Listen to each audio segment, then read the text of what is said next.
production, big night at Staples, and you're going to find out why the believers don't come true. For those of you that are basketball fans, I'm sure you remember the Miami Heat, the ESPN sideshow with LeBron, the millions they spent, and at the end of the NBA season, it was Dallas with the trophy. This is the Heat, this is Dallas. They all understand that. I know Danny Garcia well. Danny may not remember, but I went to a few amateur tournaments to see him and try to recruit him myself. So it's a shame that you went with Golden Boy and gonna taste this defeat, but that's what happens. Believe it or not, he did. That's it. Mr. Garcia, I don't know how good of a trainer you are, but the way you speak, you should be a promoter. And let me introduce you to Kendall Holt, an American. So, Kendall is a USA American. He's managed by Brandon Jacobs. So if we can beat you in the ring, we're going to kick your ass outside the ring. I believe Kendall is the top of the class at 140 pounds. I don't believe anybody can punch harder than Kendall Holt. And those of you that have seen his last couple of fights and seen his put his opposition to sleep know how hard Kendall can punch. Kendall had some bumps in the road along the way recently. We've overcome all of those. He's had some big wins. He's ready for this fight. He'll tell you how ready he is. You're going to see a great fight because Danny Garcia is a hell of a young kid with very fast hands. But he's never felt a punch like Kendall Holt has. So you're going to get the young guy with the fast hands who thinks he has power versus the guy that we know has power. It's my pleasure to introduce to you Kendall Holt.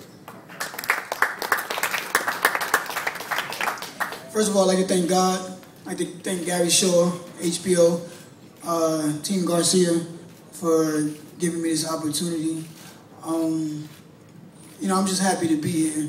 Not only because I'm fighting, but because I'm sharing the stage with two great champions.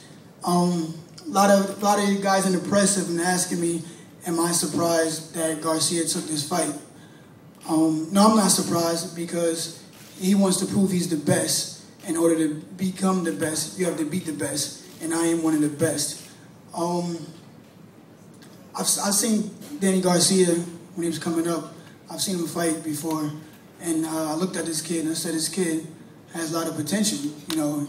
And you know, you see him fight, and you quickly, if you ever see him fight, you can, you know, I became a fan of his. Like, you know, I can't wait to see this kid in the future.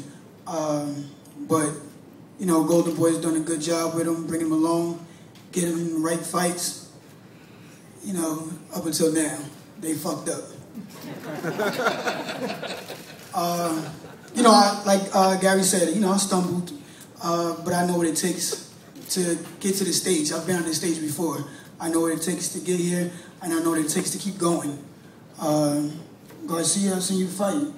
I like the way you fight. Your father did a hell of a job with you.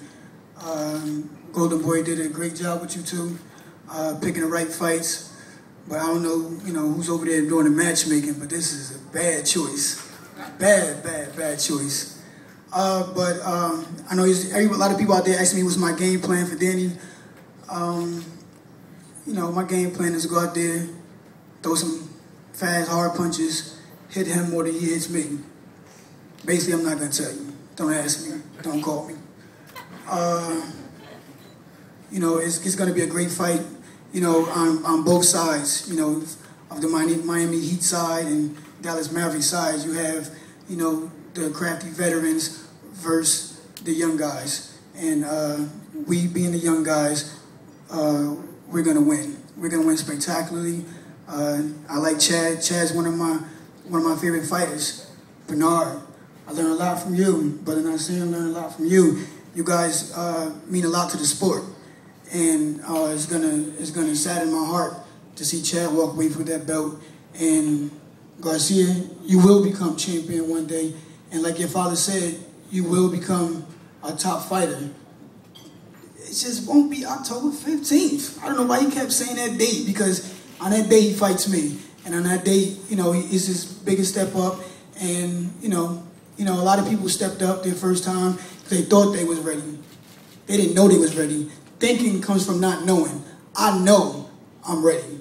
So I'm gonna conclude by saying, you already know me. You know, I don't back down. I lay backs down. October 15th. Tune in. Peace. Still the negativity side turn here. You know, we want to get rid of all the negativity first, and then we're going to go to the positive side, the believers. So, Gary, please. Okay, on behalf of the Knots, the name of this promotion is Not, and Not. 4 fights, 4 knots. To you, Mr. Believe It or Not, at the end, on the wrong side of the dais, I will have for you at the end of October 15th a book of matches so you can melt the wax of Bernard Hopkins. And I've arranged with Tim Lywicki of Staples to put a bronze statue of Chad with his hands raised right next to Oscar's. So that's what's going to happen. Let me tell you what you're going to hear today on the dais. And Brother Nazim, I have all the respect in the world for you. You know that. And Bernard's been a friend of mine. He said in L.A. for 10 years. Shows you how old he's getting.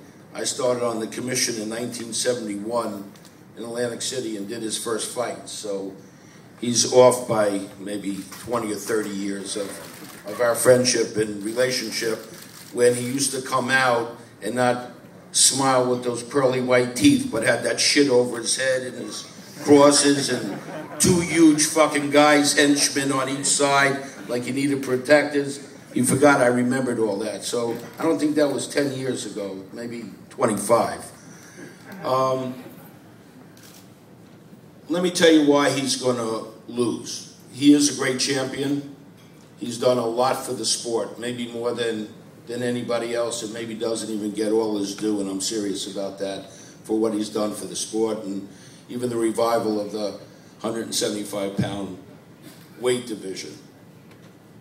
But Chad is younger, he's faster, he's got a spectacular jab, and you're going to see him throw the combinations like the old Chad Dawson. They're going to be going up and down faster than Bernard can see him.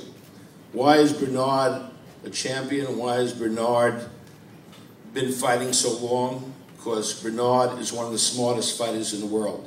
He knows who to fight, and he knows who not to fight. And up till we trapped him in our little mouse cage, he stayed away from Chad Dawson. He knew Chad Dawson was the wrong fighter for him. Always knew that. But we finally got in the ring.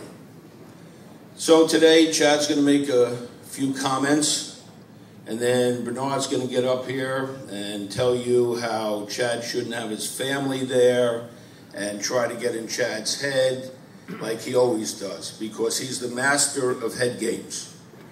But he's not going to get in Chad's head. And he knows that. He knows that from the face-off yesterday when he was talking shit to Chad, and Chad talked right back to him. Those days are over. Chad Dawson made Jean Pascal. And then they fought, and Pascal became bigger. And this fight became bigger. And so now the 2 fighters are in the ring. But like I told you yesterday, Bernard, with all the respect, you're not getting in Chad's head. It ain't happening. That's good for Pascal in Canada. You're going to be in California. And when the bell rings, Chad's going to jump your ass. Right from the beginning bell. You know that, and your trainer knows that. This is not going to be one of those fights where you're going to hold and grab and whatever.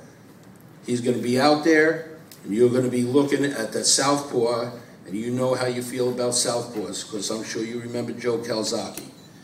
It's my pleasure to introduce the not side, the fighter who will become the world champion on the WBC and walk away with the ring belt, Chad Dawson.